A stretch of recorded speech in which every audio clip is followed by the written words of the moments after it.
The Universal Studios trip is booked. You are so excited to see Hogwarts for the very first time, but you have no clue what you're bringing? Let's break that down today.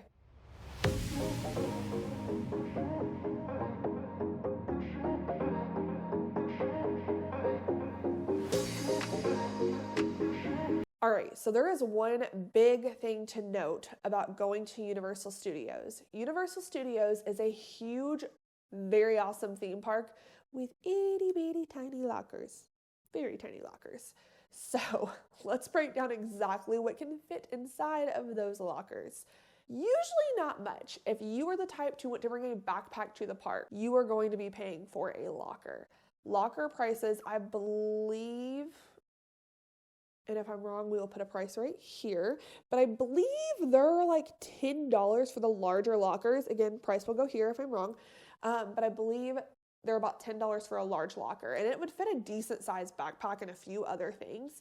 But if you don't have a backpack and you just bring a fanny pack or something small or even a Loungefly maybe you have to squeeze a little bit, but you can squeeze that into their small lockers that they have at all of the rides. So all of the rides at Universal that you cannot bring a bag on will have a small locker for free to use, a complimentary locker. So because of this, it is very rare that we bring a larger bag when we go to the parks. 9 times out of 10, do not judge the shape that this bag is in. It's my favorite.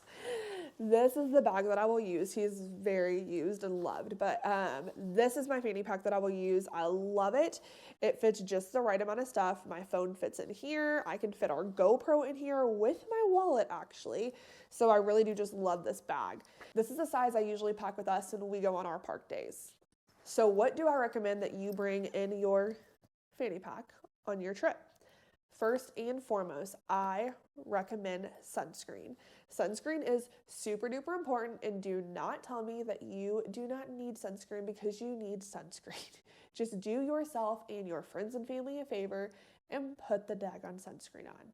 So bring a little itty bitty tube that you can add in here and you can reapply throughout the day. I also recommend bringing a power bank with a phone cord.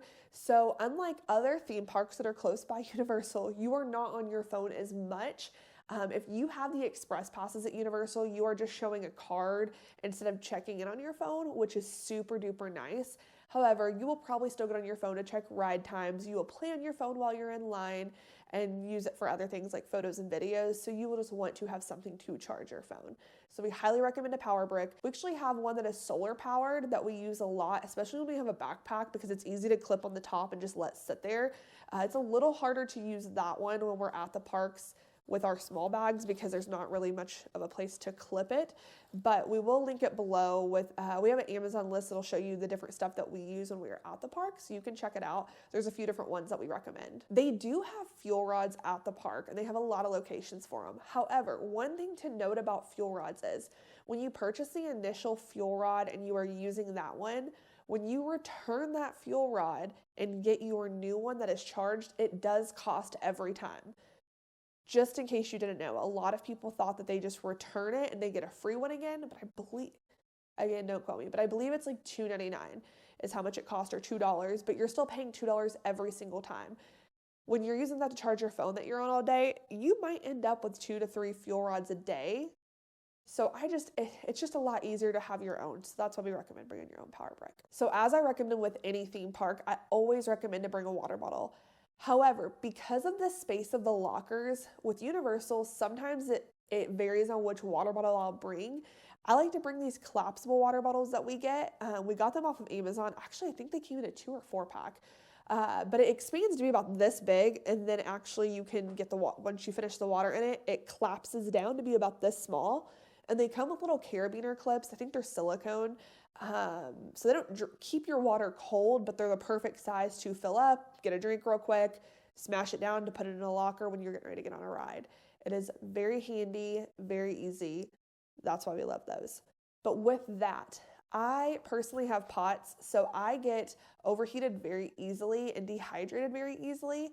So I usually bring liquid IV. I love liquid IV, so does my husband, and it can be any brand, but I just like to bring electrolytes. I mean, I've, brought all different kinds of brands, but some kind of electrolyte to the parks to help me throughout the day. I They make me feel 10 times better when I'm feeling really dehydrated, so I highly recommend them. Next, if you are one who does not like to get wet, first and foremost, I'm going to go ahead and just warn you now, do not ride Dudley Do-Right Ripsaw Falls.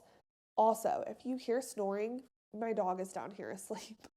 She is snoring really loud, so I'm so sorry.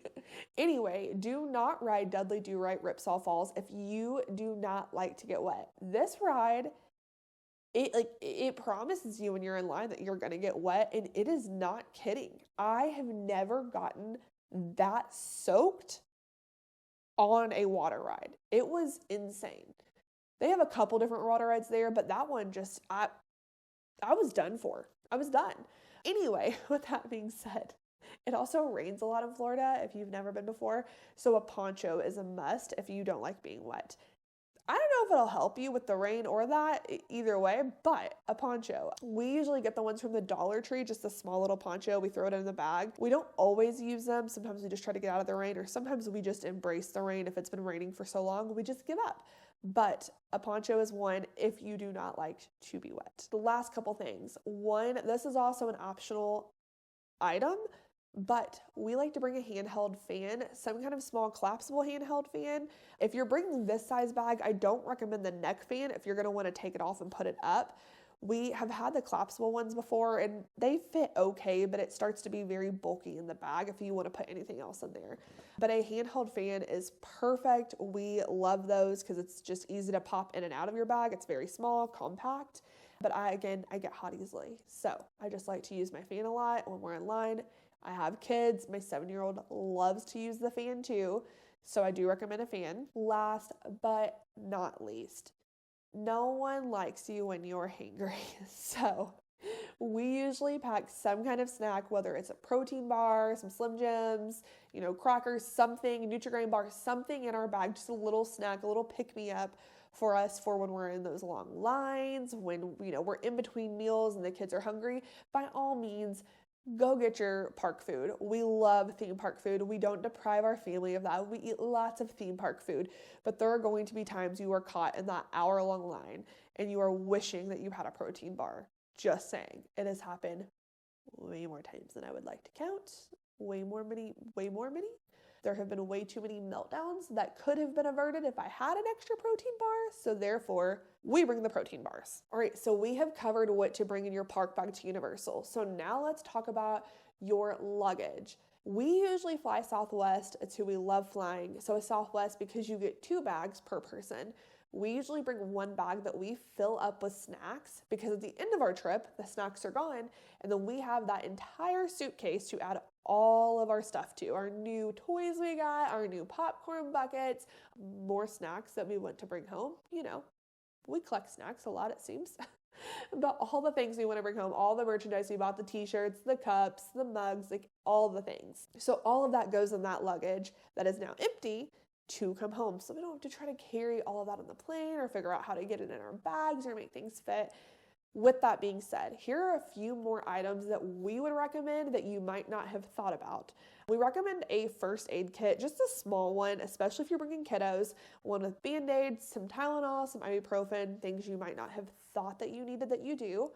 With that, we also recommend the little blister bandages because you don't know that you need it, but you might. And along the line of things you didn't know you need, but you might, some of the Body Glide for chafing. Some of you know what I'm talking about. But just saying, doesn't hurt. You don't think you need it, just bring it. On a hot summer day, you might need it more than you think you do. I always recommend bringing at least 2 pairs of walking shoes with you. It is inevitable that it will rain or you will ride a water ride and a pair will get wet and they will take forever to dry. So I recommend having a backup pair just in case so that you have a dry pair to wear to the parks. With that being said, I do not ever recommend buying brand new tennis shoes and not wearing them until you get to the parks. You want to have those bad boys broken in a good month or 2 in advance. You are easily putting in 15 to 20,000 steps per day at the park. And if you're going on a little 4-day trip, I can't tell you how many trips we have pushed over 100,000 steps. It is wild. And you want to make sure that you have supportive shoes to wear, shoes that are not going to fall apart, shoes that are not going to cause blisters, all that jazz. So just make sure that everyone in your family has a decent pair of shoes or two for the trip. All right, I'm sure there are so many other things that you could add in your bag or things that you have thought of. Those are just a few of the extra items. There's a lot more that we obviously bring in our bags, but those are just a few of the extra items that we bring when we are going. Let us know in the comments if there is anything you think that we are missing, or if there's something that you yourself bring that you think we should definitely know about. Thank you so much for joining. We'll see you next time.